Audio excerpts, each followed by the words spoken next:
Assalamualaikum warahmatullahi wabarakatuh. Bismillah, alhamdulillah, la haula wala quwata illa billah. Senantiasa kita panjatkan puji syukur atas kehadirat Allah Subhanahu wa taala. Selawat serta salam semoga selalu tercurah keharibaan junjungan kita baginda Nabi Muhammad Rasulullah sallallahu alaihi wasallam.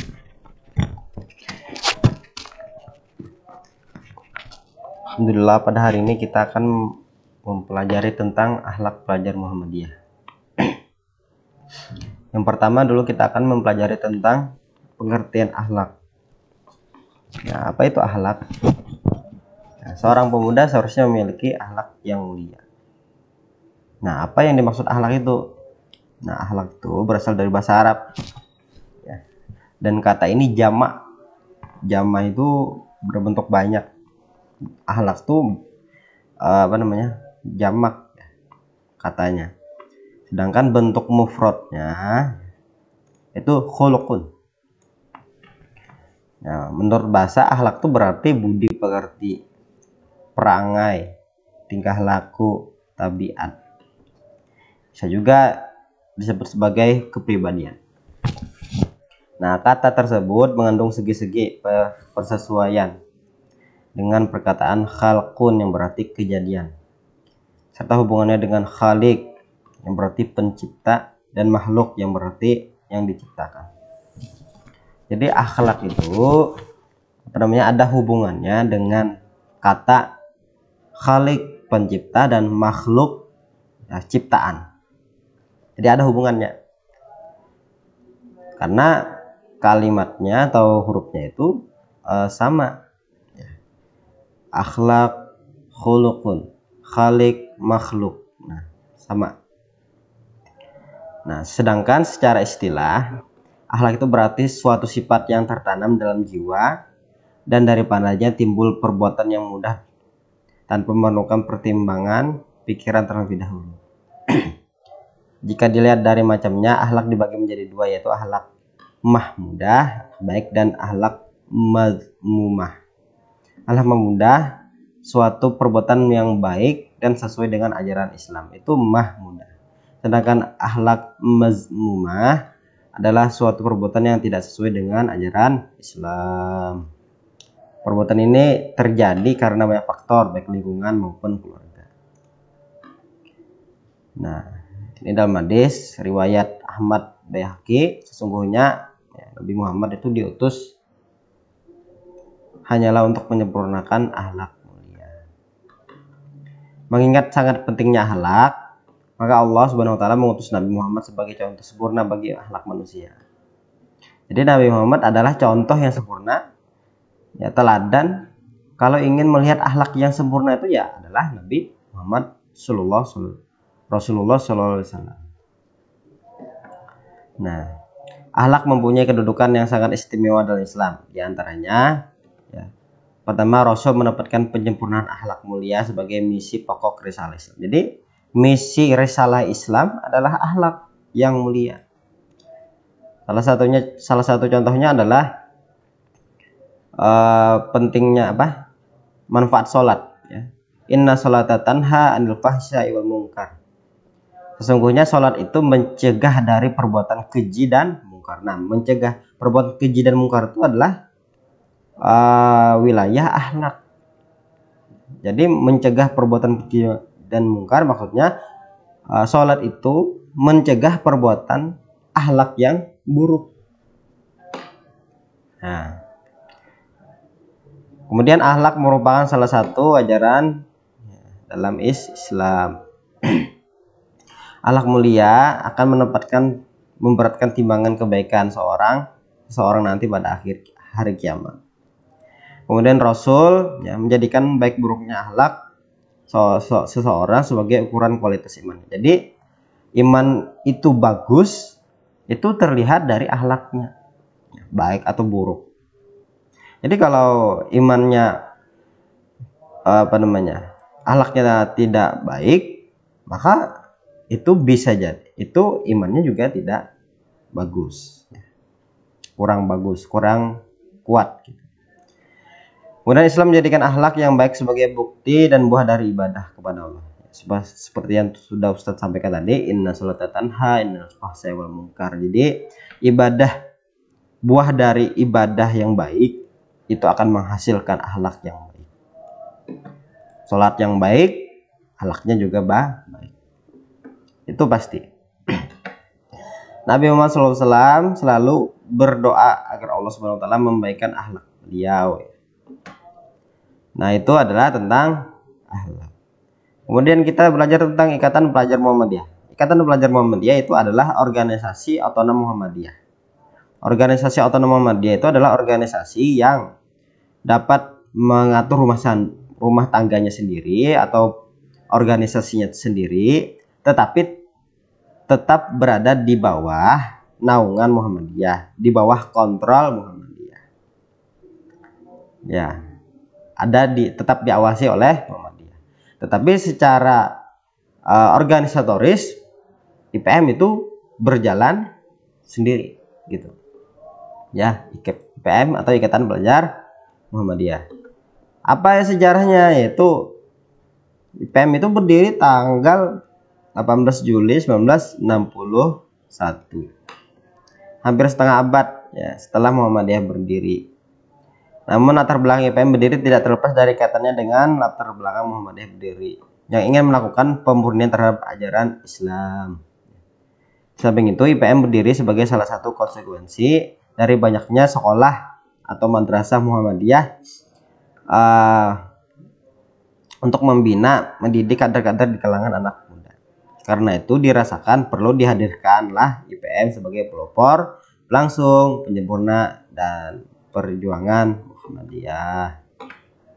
Jika dilacak jauh ke belakang, sebenarnya upaya pelajar Muhammadiyah untuk mendirikan organisasi sudah dimulai jauh sebelum IPM berdiri.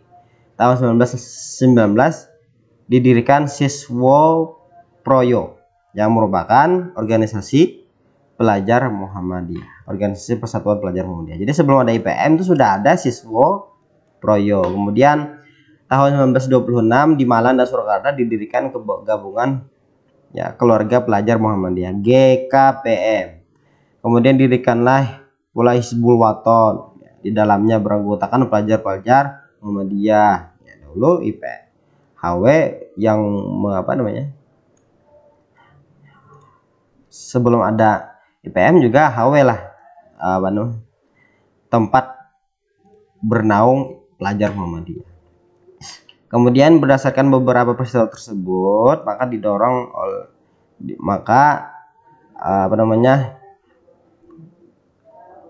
kebutuhan ya adanya organisasi pelajar Muhammadiyah itu sangat penting. Maka pada konferensi pemuda Muhammadiyah di Surakarta pada tanggal 18 sampai 20 Juli 1961 mematangkan rencana pendirian IPM. Akhirnya secara nasional melalui forum tersebut IPM diresmikan. Jadi IPM diresmikan itu karena konferensi pemuda Muhammadiyah. Apa kedudukan IPM? Ya di sekolah atau madrasah kita. Di sekolah misal SMP Muhammadiyah 1 Banjarbaru, apa kedudukannya? Ya, dalam kumpulan peraturan-peraturan di lingkungan pendidikan dasar dan menengah dijelaskan bahwa IPM, Tabak Suci, dan Gerakan Kepanduan Hizbul Waton adalah organisasi otonom Muhammadiyah. Kedudukan ketiga organisasi otonom tersebut adalah sebagai berikut. Pertama, IPM adalah satu-satunya organisasi intra pelajar di lembaga pendidikan Muhammadiyah. Jadi satu-satunya. Jadi tidak ada OSIS. Di dalam sekolah Muhammadiyah itu tidak ada organisasi pelajar kecuali IPM. Jadi IPM ya sudah IPM saja. Tidak ada OSIS atau sejenisnya. Itu adalah kedudukan IPM. Terus kedudukan Hizbul Waton atau HW. Apa? Itu satu-satunya organisasi kepanduan di lembaga pendidikan Muhammadiyah. Jadi di sekolah Muhammadiyah itu tidak ada organisasi kepanduan selain HW. Jadi satu-satunya hanya HW. Ya, tidak ada pramuka atau kepanduan lainnya. Tidak ada. Dan tidak boleh kalau ada sekolah Muhammadiyah yang masih ada pramuka, nah itu dipertanyakan ke Muhammadiyahnya. Kemudian Tapak Suci Putra Muhammadiyah, itu kedudukannya di sekolah Muhammadiyah adalah satu-satunya organisasi seni bela diri di lembaga pendidikan Muhammadiyah. Jadi kalau ada, jadi kedudukan Tapak Suci di sekolah Muhammadiyah adalah sebagai satu-satunya organisasi seni bela diri.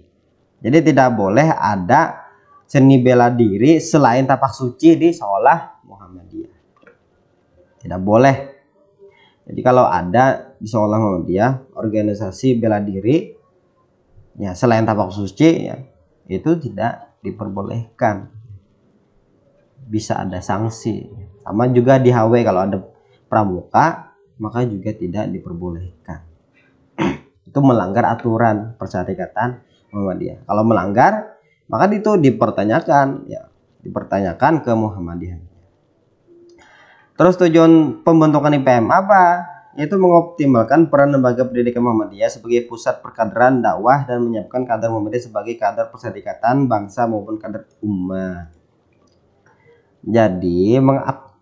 Jadi tujuan IPM itu dibentuk adalah untuk membantu atau mengoptimalkan peran sekolah Muhammadiyah. Jadi sekolah Muhammadiyah itu kan berfungsi untuk mengkader, maka IPM itu dibentuk untuk membantu tujuan itu. Nah, tujuan yang kedua ya, kenapa dibentuk IPM, yaitu menyiapkan kader mubalik dan mubaligot dalam mengembangkan dakwah Islam. Maksudnya dai ya, menyiapkan kader dai muda dalam mengembangkan dakwah Islam. Jadi jelaslah bahwa keberadaan IPM di sekolah Muhammadiyah atau di madrasah Muhammadiyah itu adalah wajib, tidak boleh tidak, apalagi diganti dengan organisasi lain, itu tidak boleh. Sedangkan tanggung jawab atas keberadaan dan keberlangsungan IPM berada pada pimpinan sekolah atau madrasah. Jadi tanggung jawab untuk mengadakan IPM adalah para pihak sekolah atau pihak madrasah Muhammadiyah. Nah, kita lanjut lagi ya. Terus tentang IPM, tentang Mars IPM. Nah, ini marsnya, lagunya. Ya. PM Berjaya. Bagaimana nyanyinya gini? Bersatu berpadu menjalin ukhuwah di dalam ikatan pelajar Muhammadiyah, terampil berilmu berakhlak mulia, pelopor dan pelangsung penyempurna amanah, berjuang dengan sekuat tenaga tegakkan Islam yang utama, menjadi kader yang siap sedia untuk umat dan bangsa, berdiri tegaklah tampillah di muka, ikrarkan bersama IPM berjaya, ikrarkan bersama IPM berjaya. Nah, itu adalah lagu Mars IPM. Itu wajib dihafal oleh seluruh siswa-siswi Muhammadiyah se-Indonesia. Tidak terkecuali ada siswa-siswi pelajar di SMP Muhammadiyah 1 Banjarbaru, itu harus hafal. Kemudian lambang Ikatan Pelajar Muhammadiyah. Nah, lambangnya itu berbentuk perisai ya. Perisai yang berbentuk pena. Jadi ini adalah bentuknya pena. Apa itu pena? Ya, pulpen, pensil, itu adalah pena. Dengan penampang berlapis 5, hitam, merah, kuning, dan hijau. Bertuliskan semboyan nun wal qalami wa mayasturun. Apa artinya nun? Demi pena. wa ma yasturun, dan apa yang dituliskannya. Ya. Al-Qalam ayat 1. Artinya apa? Arti lambangnya pena ya. Perisai pena artinya berarti lambang orang yang menuntut ilmu. Jadi kenapa jadi bentuknya pena? Karena IPM adalah organisasi orang yang menuntut ilmu. Kemudian warnanya hitam. Apa itu artinya? Keabadian, ketabahan, kekuatan. Merah, keberanian. Kemudian putih, kesucian. Hijau apa? Kesuburan. Kuning apa? Kesetiaan, kesatriaan, dan kemuliaan. Nah, terus moto semboyan itu diambil dari Al-Quran surah Al-Qalam ayat 1 dan 2 yang artinya Nun, Tuhan sendiri yang maha tahu artinya. Jadi yang tahu arti Nun itu hanya Allah, sedangkan manusia tidak tahu. Terus wal qalami wa ma yasturun, demi pena dan apa yang dituliskan. Kemudian nih janji pelajar Muhammadiyah. Bismillahirrahmanirrahim ya, janji pelajar Muhammadiyah. Raditu billahi robba wa bil islami dina wa bi Muhammadin nabiyya wa rasula. Kami pelajar Muhammadiyah berjanji: 1. Berjuang menegakkan ajaran Islam. 2. Hormat dan patuh kepada orang tua dan guru.